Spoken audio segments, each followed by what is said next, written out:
नमस्कार फ्रेंड्स मु शक्ति आपण देखुंती नरसिंहा क्रिएशंस पेजेस।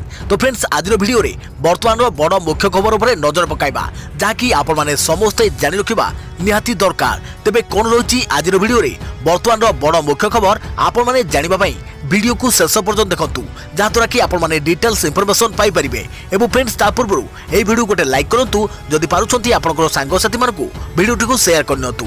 जदि फ्रेंड्स आपण माने आमो चैनल ले नुआ ही वीडियो देखुछंती पूर्व केबे भी हमरो चैनल को सब्सक्राइब करनाती तबे निहाती चैनल को सब्सक्राइब करे सहित पाखे आस्तुवा बेल आइकन को बजाय रखतांतु। तो फ्रेंड्स नंबर 1 रही दिल्ली दरबार रे पावरफुल 5 ओडिया पुओ रिजर्व बैंक रो एनसीबी ऑफिस जाए रही ओडिया को दबदबा जहाँ को काम को पूरा देश करिछि प्रशंसा। मोदी सरकार ओडिया को दबदबा केंद्र रे मोदी सरकार आसिया परे दिल्ली दरबार में बढ़ी ओडिया पुओं को दबदबा। देश में प्रतिष्ठित सरकारी अनुष्ठान उच्च पदवी रे शीर्ष स्थान में बसचंती ओडिया पुओ आउ यह देशर पावरफुल तालिकार जनक पर जड़े ओडिया ना जोड़ी हुई। गत किछि वर्ष हेब एही ट्रेंड आरंभ होइछि। केवल उच्च पदवी रे बसी नाहांती बर मोदी सरकार को विश्वास और भरोसा जिणिछंती। सरकार को अनेक समस्या को समाधान करिसंती आउ चैलेंजिंग काम को सहज करी सरकार को मन जिणिछंती जेउथि ओडिया पुओं हाथ में बड़ बड़ दायित्व देवाकू मध्य पछाउनाहांती मोदी सरकार। आउ एही क्रम रे एबे पुणी थरे रिजर्व बैंक गवर्नर थिबा शक्तिकांत दास कार्यकाल को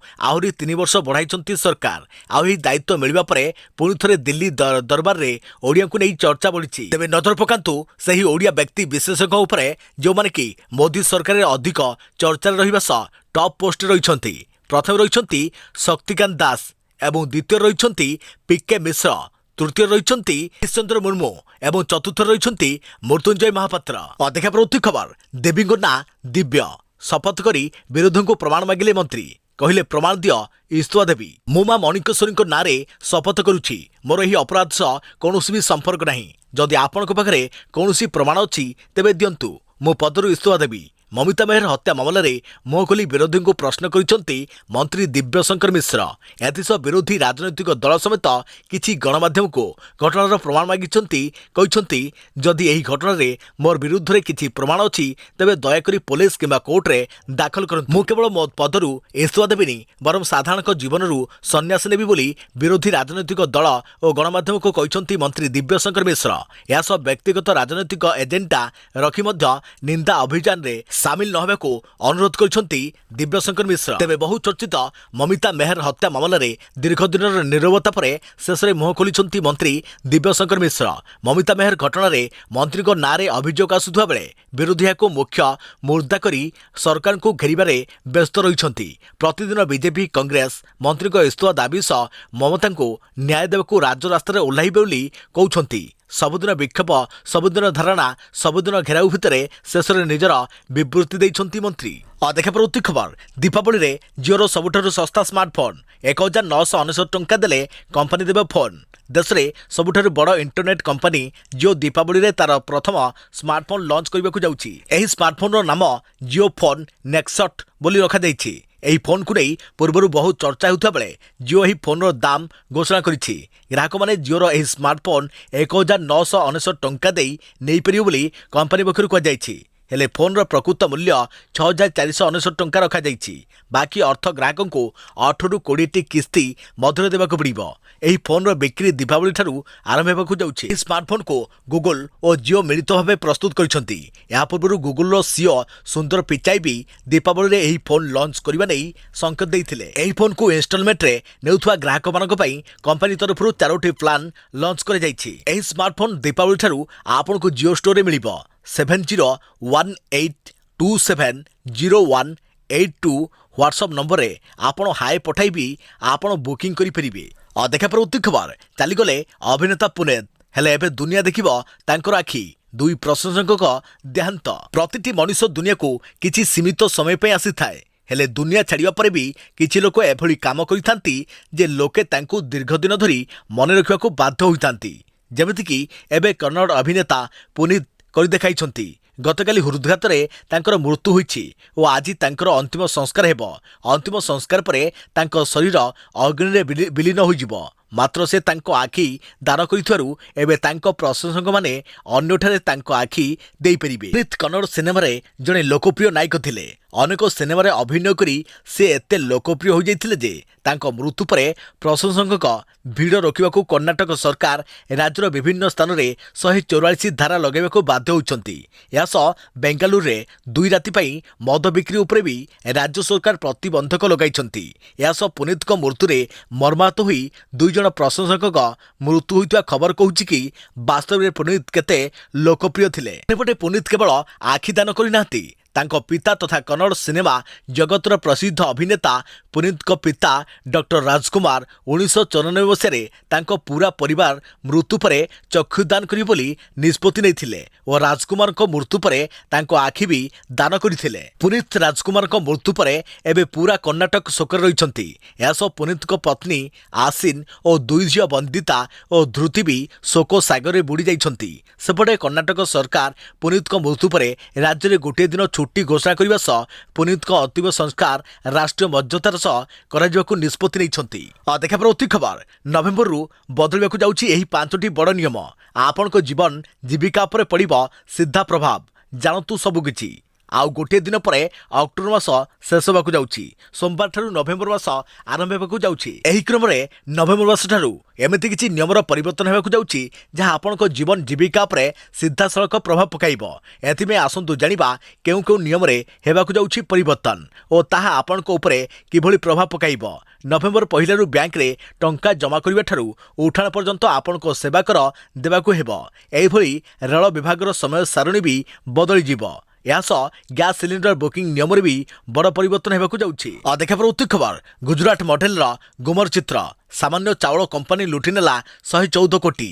ସିବିଆଇ ଦାଖଲ କଲା ଅଭିଯୋଗ। 2014ରେ ପ୍ରଧାନମନ୍ତ୍ରୀ ନରେନ୍ଦ୍ର ମୋଦି ଯେଉଁ ଗୁଜରାଟ ମଡେଲ ଦେଖାଇ ଦେଶବାସୀଙ୍କ ବିଶ୍ୱାସ ଭାଜନ ହୋଇଥିଲେ, ସେହି ଗୁଜରାଟରେ ସାମାନ୍ୟ ଏକ ଚାଉଳ କମ୍ପାନୀ 3ଟି ବ୍ୟାଙ୍କରୁ ମୋଟ 114 କୋଟି ଟଙ୍କା ଲୁଟ୍ କରିବା ପରେ ଏବେ ଗୁଜରାଟ ମଡେଲ ପଦାରେ ପଡ଼ିଛି। ସୂଚନା ମୁତାବକ କେନ୍ଦ୍ରୀୟ ଯାଞ୍ଚ ଏଜେନ୍ସି ସିବିଆଇ ଗୁଜରାଟର ଏକ ଚାଉଳ କମ୍ପାନୀ ଉପରେ 114 କୋଟି ଟଙ୍କା ବ୍ୟାଙ୍କରୁ ଠକେଇ କରିଥିବା ଅଭିଯୋଗରେ ମାମଲା ରୁଜୁ କରିଛି।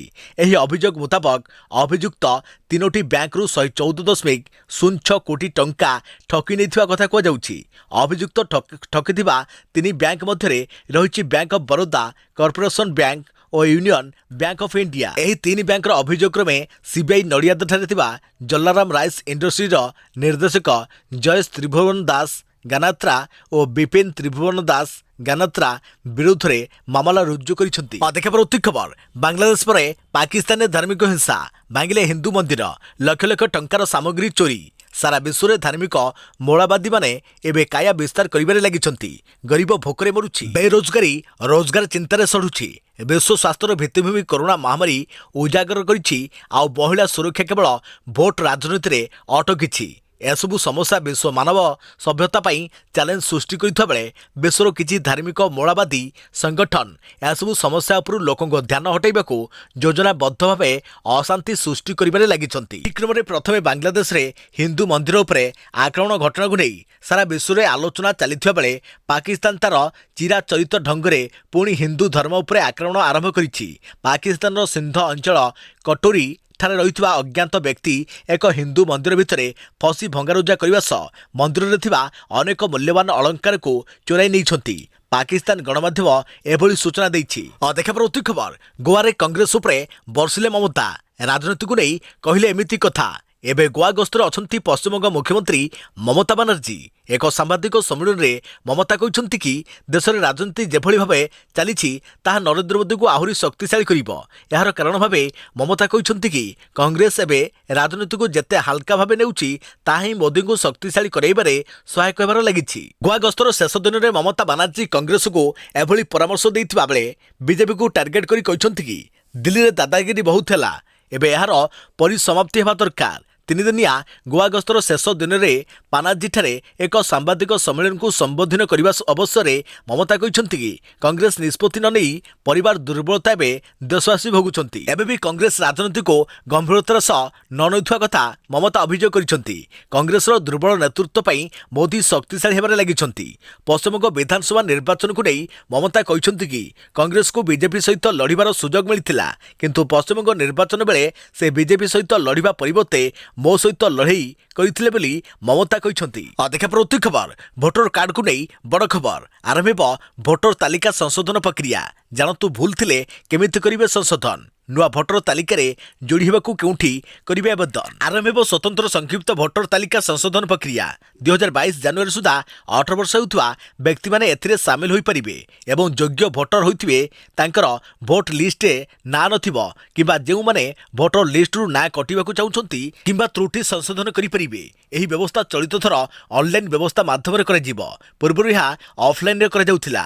ତେବେ ଏକ ସ୍ୱତନ୍ତ୍ର ଆପ୍ ମାଧ୍ୟମରେ ଏହି ସଂଶୋଧନ ପ୍ରକ୍ରିୟା ଲୋକମାନେ କରିପାରିବେ।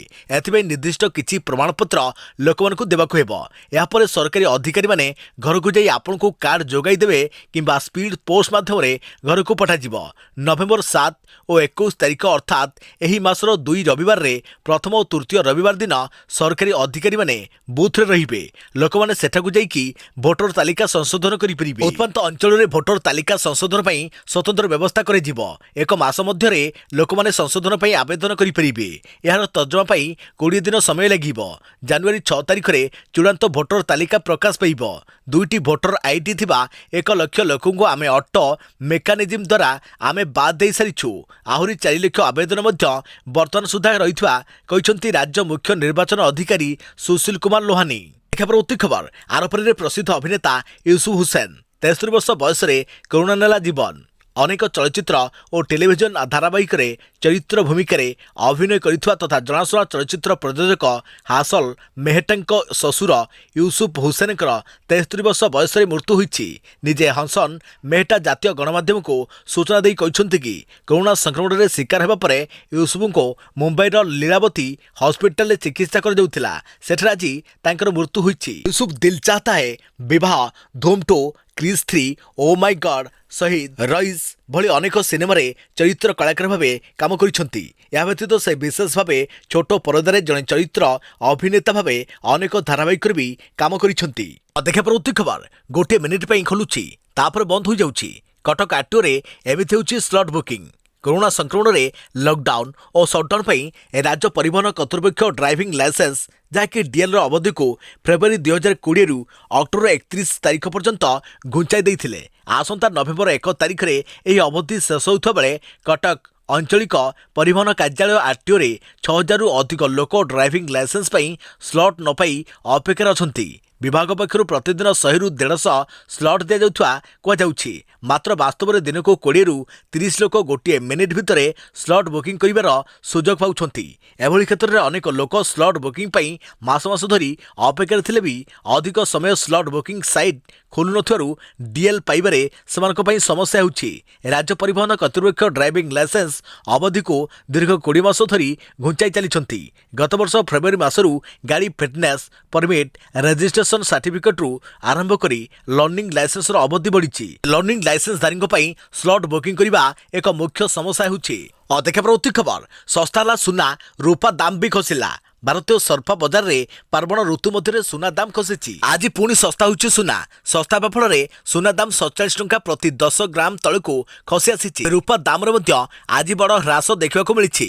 ଏହାପରେ ରୂପା ଦାମ 63,000 ଟଙ୍କା ପ୍ରତି କିଗ୍ରା ପାଖାପାଖି ପହଞ୍ଚି ଯାଇଛି। ଅନ୍ତର୍ଜାତୀୟ ବଜାରରେ ମଧ୍ୟ ଆଜି ସୁନା ଓ ରୂପା ଦାମରେ ହ୍ରାସ ଦେଖିବାକୁ ମିଳିଛି। ଦିଲ୍ଲୀ ସର୍ଫା ବଜାରରେ ଶୁକ୍ରବାର ସୁନା ଦାମ 271 ଟଙ୍କା ପ୍ରତି 10 ଗ୍ରାମ ହ୍ରାସ ଦେଖିବାକୁ ମିଳିଛି। ଏହାପରେ 99.9 ଗ୍ରାମ ଶୁଦ୍ଧ ସୁନାର ଦାମ 47,000 ଟଙ୍କା ତଳକୁ ଖସି 46,887 ଟଙ୍କା ପ୍ରତି 10 ଗ୍ରାମରେ ବନ୍ଦ ହୋଇଛି। फेस्टिव सीजन रे सुना निज सर्वोच्च दाम रु 9,313 टंका प्रति 10 ग्राम सस्तार मिलुछि। अगस्ट 2020 रे सुना 56,200 टंका प्रति 10 ग्राम रो सर्वोच्च स्तर छुईथिला। तेबे अंतर्जातीय बजार मध्य सुना दाम आज खसिछि एवं $1,795 प्रति आउंस रे पहुंची जाइछि। रूपा कथा कहिबा तो एथे मध्य भारी ह्रास देखिबाकु शुक्रवार 687 टंका ह्रास सहित 63,210 टंका प्रति किग्रा रे पहुंची जाइछि। अंतर्जातीय बजार रे आज रूपा दाम खसी $23.99 प्रति आउंस रे पहुंची जाइछे। देखा प्रति खबर पेट्रोल डीजेल महंगा जुग सरिला। खूब शीघ्र बाध्यतामूलक हेब फ्लेक्स फ्यूएल इंजिन। आसुची केंद्र सरकार का विकल्प योजना। दिनकु दिन अहैतुक वृद्धि हेतु साधारण जनता मेरुदंड भांगी देइछि। कोरोना महामारी रे चाकरी जीविका हराई कसरत करुवा गरीबों तैल दर वृद्धि बोझ उपरे ललिता बिड़ा सदृश होइछि। तेबे साधारण जनता को खूब शीघ्र पेट्रोल डीजेल महंगा मारू निस्तार मिलिबो। सरकार एने एक विकल्प योजनार प्लानिंग करुछंती। केंद्र सड़क परिवहन और राजपथ मंत्री नितिन गडकरी सूचना अनुसार आसंता 6 मास मध्य फ्लेक्स फ्यूएल इंजिन को बाध्यतामूलक कर फल जनसाधारण पेट्रोल डीजेल समस्या मुक्ति पाई परिबे। फ्लेक्स इंजिन बाजार को आसिले पूर्व भली आ पेट्रोल डीजेल उपर निर्भर करिया को पड़िबो नाही। फ्लेक्स इंजिन हेउची गैसोलिन और मिथालिन किबा इथानिल मिश्रण प्रस्तुत एक विकल्प इंधन। अन्य इंजिन तुलन में फ्लेक्स कम मूल्य रे उत्पादित होता है। तेणु सरकार एपरी एक विकल्प योजनार कार्यकारिता नहीं योजना चलाई।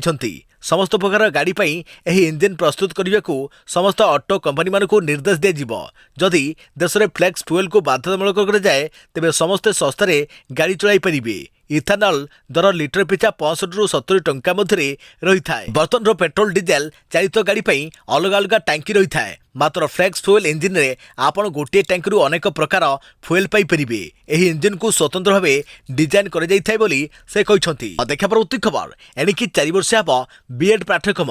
एणिकी बीएड पाठ्यक्रम 4 वर्ष हेबाकु जाउछि। इंटीग्रेटेड टीचर एजुकेशन कार्यक्रम आईटीबी माध्यम छात्र छात्री को बीएड बीएससी बीएड और बीकॉम बीएड पाठ्यक्रम 4 वर्ष धरी शिक्षा प्रदान कर युक्त 2 रे उत्तीर्ण होगा पर छात्र छात्री सीधासख उक्त पाठ्यक्रम नाम लिखाई पारे। जातीय शिक्षा नीति 2020 आधार में केंद्र शिक्षा मंत्रालय एभली निष्पत्ति नेबा परे विज्ञप्ति प्रकाश करिछि। शिक्षा नीति 2020 अनुजाई 2030 रु शिक्षक नियुक्ति केवल आईटीपी योग्यता आधार हेबो। ताकू नजर रखी पायलट प्रकल्प भाव 2022-23 शिक्षा वर्ष देशर प्राय 50टी बहुमुखी मल्टीडिसिप्लिनारी शिक्षानुष्ठान में पाठ्यक्रम प्रचलित करने को निष्पत्ति नियाଯାଇଛି। शिक्षा मंत्रालय अधीन national council for teacher education NCT यह पाठ्यक्रम प्रस्तुत करिछि। जहाद्वारा छात्र छात्री शिक्षकता क्षेत्र में डिग्री हासिल करने सह इतिहास गणित विज्ञान कला अर्थनीति वाणिज्य परी विषय विशेष शिक्षा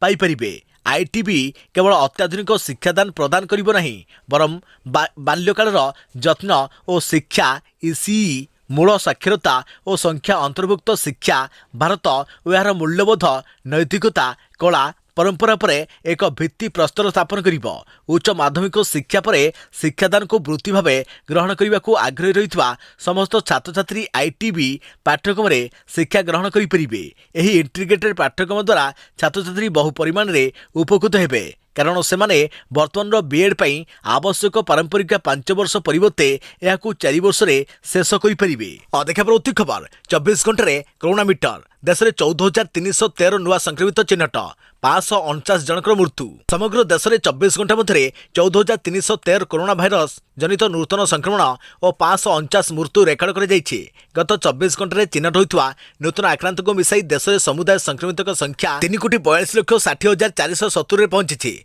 गत 24 घंटे होता 805 मृतकों को मिसाई भारत में समुदाय कोविड-19 जनित मृत्यु संख्या 4,57,740 पहुंची। गत 24 घंटा भितर कोविड-19 संक्रमण सुस्थ होता 13,313 जन आक्रांत को मिसाई संप्रति देश में समुदाय सुस्थता संख्या होची 3,36,41,175। या छड़ा एवं देश में सक्रिय आक्रांत संख्या होची 1,61,555। स्वास्थ्य मंत्रालय तथ्य अनुसार गतकाली संध्या 6टा सुधा समुदाय 105,43,977 हिताधिकारी को टीका दि जाइछि। गत 24 घंटा मध्य दि जाइछि 56,91,175 डोज टीका। आईसीएमआर कहवा अनुसार यह भूताणु जनित रोग चिन्हट पर अक्टोबर 29 तारिख सुधा समुदाय 60,70,62,61,691 कोटी परीक्षा गतकाली परीक्षा होती 11,76,850 नमूना। देखा प्रति खबर 24 घंटे कोरोना मीटर राज्य में 374 नुआ पॉजिटिव चिन्हट 4 जनकर मृत्यु। गत 24 घंटा मध्य राज्य में 374 जन कोरोना पॉजिटिव चिन्हट होती। एमानक मध्यरु 218 जन संगरोध केन्द्रରୁ चिन्हट होइतबा बेले स्थानीय संक्रमणରୁ 156 जन पॉजिटिव चिन्हट होइछंती। एथि भितरे 18 वर्षରୁ कम वयस्क 65 जन शिशु और किशोर कोरोना पॉजिटिव अछंती। आज खोर्धा जिल्लाରୁ सर्वाधिक 182 जन आक्रांत चिन्हट होइछंती। गत 24 घंटा मध्य अनुगुल जिलूर 6 जन, बालेश्वरु 14 जन, भद्रकरू 6 जन, बरगड़ू 4 जन, बलांगीरु जड़े, कटकरू 17 जन, देवगड़ू 4 जन, ढेंकानालू 2 जन, गंजाम जिलूर 5 जन, गजपतिरू 2 जन, जगतसिंहपुर जिलूर 11 जन, जाजपुर जिलूर 13 जन, सुंदरगढ़ जिलूर जड़े, कलाहांडी जिलूर जड़े, केन्द्रापड़ा जिलूर 3 जन, केन्दुझर जिलूर जड़े, मयूरभंज जिलूर 22 जन, नयगढ़ जिलूर जड़े, नुआपड़ा जिलूर 8 जन, पुरी जिलूर 7 जन, संबलपुर जिलूर 10 जन, सोनपुर जिलूर जड़े, सुंदरगढ़ जिलूर 9 जन और स्टेटपुलू 83 जन कोरोना पॉजिटिव चिन्हट होइछंती। तेबे वर्तमान पर्यंत राज्य में 10,40,969 जन पॉजिटिव चिन्हट होइछंती। एमानक मध्यरु 10,28,000